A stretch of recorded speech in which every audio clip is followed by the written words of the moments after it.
I am relatively new to JRPGs, in the sense that I've always known about them, played some parts of a few Final Fantasies here and there, but never really gotten into or finished any big parts of long-running JRPG series. I've always respected them with their extremely long length and complex in-depth battle systems and intricate worlds, but for some reason I was never able to get into them until late 2017, when I got what I can only describe as a JRPG craving, which is still going now into early 2019.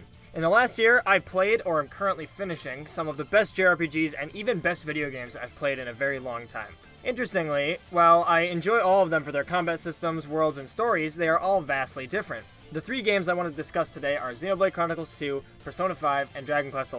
As of writing, I've finished Dragon Quest XI and Xenoblade Chronicles 2, and am in the final hours of Persona 5. However, I'm at the point where I feel I can talk about all the combat systems in depth. As I finished up Dragon Quest XI, my mind ran back to both Persona 5 and Xenoblade 2, and how different all three were. So let's take a look at all three combat systems, and the things that each combat system emphasizes. When discussing the combat systems of each game, one may quickly notice each game has what could be described as a different focus or emphasis during combat. Let's give an overview of each combat system first.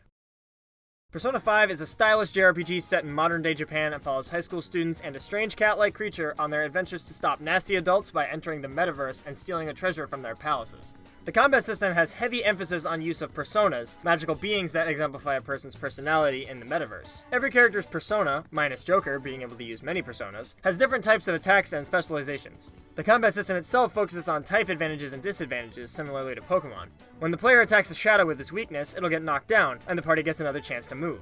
This leads to a flow of combat focused on knocking enemies down in succession to get many turns in a row. If all enemies are knocked down, an all-out attack can be performed, striking all the enemies at once and potentially ending the fight. This process is the basis of combat for the entire game, so an understanding of the weakness system is required. Next is Xenoblade Chronicles 2, following Rex and his party trying to make their way to the center of the world and up the world tree to escort the Aegis, Pyrrha, to Elysium. Having a drastically different combat system from previous entries in the series, the combat system of Xenoblade 2 can be quite complex, with new combat tutorial prompts being presented to the player as far as 55 hours in. The basics of Xenoblade 2's combat system revolves around three drivers and their respective blades. Each driver wields a special weapon connected to the currently in-use blade, of which each driver can have 3 equipped at one time. The combat system is heavily combo-driven, rewarding the use of well-timed attacks and chained-together special moves. Every blade has a type, and chaining together special moves of different types to put orbs on the enemies, and then finishing them with a chain attack is at the core of the gameplay, and is even essential at some points in the game. The game can be quite punishing if the combat system is not understood, so mastery of the system is required. Finally, we have Dragon Quest XI, a traditional fantasy JRPG following the hero's globe-trotting adventure to defeat the evil Mordegon. Being a traditional JRPG in the Dragon Quest series, the combat system is your standard, straightforward turn-based combat affair, with the addition of the Pepp System for using group moves with your other party members. All of these combat systems are drastically different in design, but that's not specifically what we're discussing today. We're going to briefly discuss how these JRPGs can be placed into 3 different focuses, those being focus on enemies, focus on party, and a hybrid. This means decisions made in the game are based on the focus of combat. Each of these 3 games fall into one of these 3 categories, and I believe this contributes heavily to the preference of one or the other. Obviously, this comparison won't be perfect, but I think it's interesting to see that 3 of the best JRPGs in the past few years take such different approaches to focus on combat. Something to note is that this will touch on the shortcomings of some of the battle systems, but this does not mean that they are inherently bad combat systems. All 3 of these games are extremely well-made JRPGs that any fan of the genre should give a chance. But touching on the parts that aren't emphasized is important for the comparison. So let's start off with Persona 5.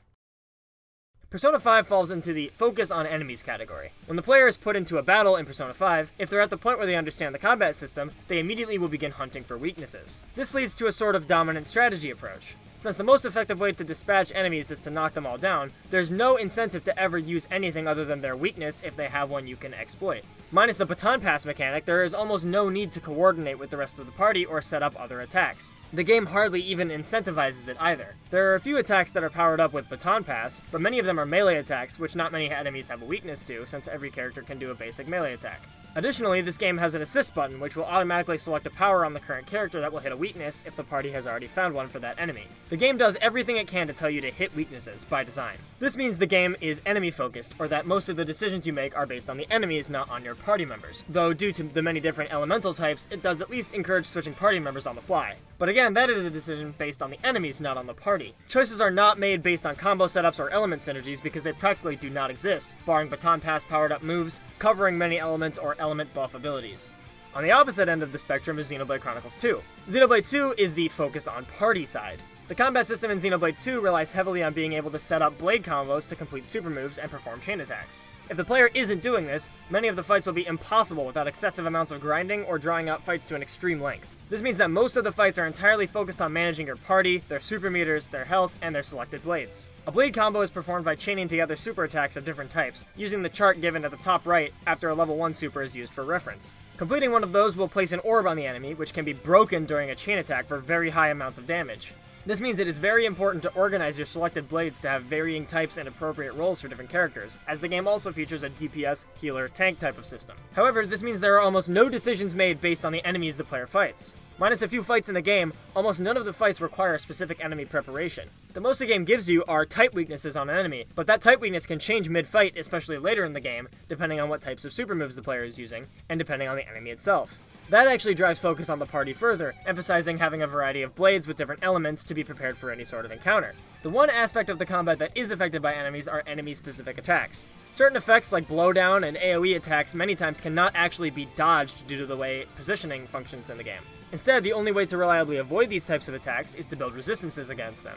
This may be very crucial in boss fights, as some bosses rely heavily on effects like Shackle Blade or Prevent Heal. Outside of that though, the regular overworld enemies hardly present enough of those attacks to be a threat, keeping the game focused on your party and your blades. Finally, we land in the middle with Dragon Quest XI. Dragon Quest XI falls in the hybrid category, with some focus on party and some focus on enemies. Many battles in Dragon Quest XI involve not only the management of the party, but also the enemies. Some enemy types are weak to certain attacks, like dragons taking extra damage from Dragon Slash.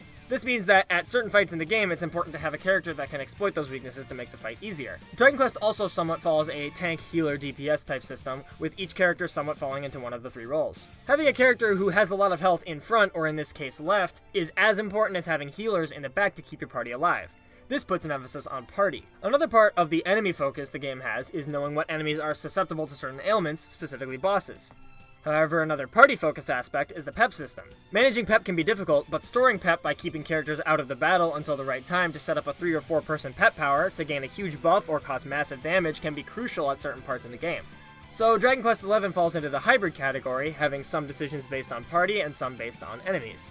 I think many traditional turn-based JRPGs fall into this hybrid category, with enemy awareness being as important as keeping your party leveled and powerful enough to match the foes it encounters. Conversely, both Persona 5 and Xenoblade 2 have somewhat non-traditional combat systems, which I think led to this different combat balance. A few other JRPGs or action RPGs I've played can fall into these categories. Pokemon games tend to be enemy-focused, with decisions based on type weaknesses. Kingdom Hearts 2 is party-focused, or in this case Sora-focused, as many of the combos or magic you choose to use are your decision, and not necessarily in response to enemies, with the large exception being bosses, as there is great benefit to fighting certain bosses with certain abilities or strategies. And traditional Final Fantasy games tend to fall into the hybrid category, being similar to Dragon Quest XI. I don't think there is inherently anything wrong with any of these types either. When I played these games, I enjoyed each combat system for different reasons and disliked it for others. Persona 5's combat is satisfying when you can chain knockdowns together and get all out attacks, but can get repetitive when you know the weaknesses of every enemy in the area. Xenoblade 2's combat system is extremely fun, but many enemies in that game can be fought without ever looking at them. In Dragon Quest XI, it was fun to exploit enemy weaknesses and party strengths, but you weren't always specifically able to do so, with sometimes a lack of abilities to target a weakness, or not having a Pepp power at the right time to execute super attacks. On a personal level, I think I lean more toward the hybrid party-focused side, but I also have really enjoyed Pokemon and Persona 5, so there are exceptions of course. Maybe this can help you notice this in JRPGs and find more that are suited to your tastes. Thanks for watching, guys. I was really pleased with the response to the 10 arcade rhythm games video, so thanks for that. The videos may be on a brief hiatus for the time being, as with Kingdom Hearts 3 coming up, I'm going to be taking a bit of a break from the internet. But I do have 2 Kingdom Hearts 3 videos planned, so hopefully those are worth the wait. In the meantime, you can check out my stream at twitch.tv/SojaManWins, and check out my Twitter as well. If you enjoyed this video, hit that like and subscribe, and I'll see you guys next time.